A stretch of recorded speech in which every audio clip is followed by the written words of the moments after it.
जय गुरु जी संगत जी। आज का जो सत्संग है वो गुरु जी की प्यारी और पुरानी संगत का सत्संग है, जो सुंदर है, बहुत ही प्यारा है, अद्भुत है और हैरान कर देने वाला है। आप सब सुनोगे तो आश्चर्यचकित रह जाओगे गुरु जी की शक्ति के बारे में जानकर।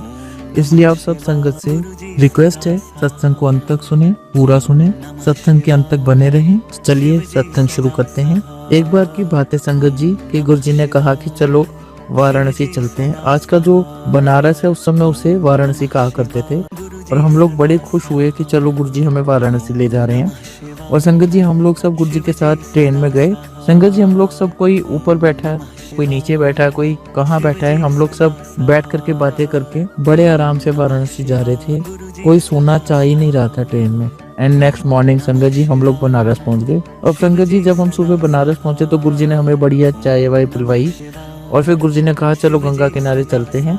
जब हम गंगा नदी के तट पर पहुंचे तो हमें उस नदी को पार करने के लिए कश्ती लेनी थी, नाव लेनी थी, और वहां पास में बहुत सारे नाव वाले खड़े थे। एक भी कश्ती गुरुजी ने नहीं ली। एक बहुत दूर एक नाव वाला खड़ा था, उसको बुलाया और उसकी नाव में जाने के लिए गुरुजी ने कहा।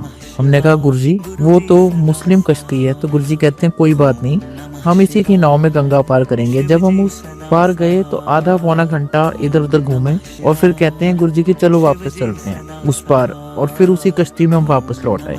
और फिर हम लोग वापस स्टेशन आ गए। ट्रेन तो रात में ही थी। तो हमने पूछा गुरुजी आप क्या करने आए हो यहाँ बनारस। हमने पूछा कि गुरुजी आपको सारा मल्ला छोड़ के वही कश्ती वाला दिखाई दिया। तो गुरुजी कहते हैं कि यह जो कश्ती वाला था यह शिव भगत था, और 250 साल पहले इसने मेरी बहुत सेवा की थी। इसे सिर्फ मेरी ही लगन लगी थी। तो कहते हैं गुरुजी कि उसका कर्ज मैं यहाँ पर उतारने आया हूँ। और फिर गुरुजी ने कहा कि इसका बेटा बहुत बीमार है, अगर मैं कुछ नहीं करता तो इसका 25 साल का जवान बेटा मर जाता, इसलिए मैं इसका कल्याण करने यहाँ आया हूँ। तो देखिए संगत जी जब वक्त आता है तो गुरुजी बहुत कल्याण करते हैं। जय गुरु जी।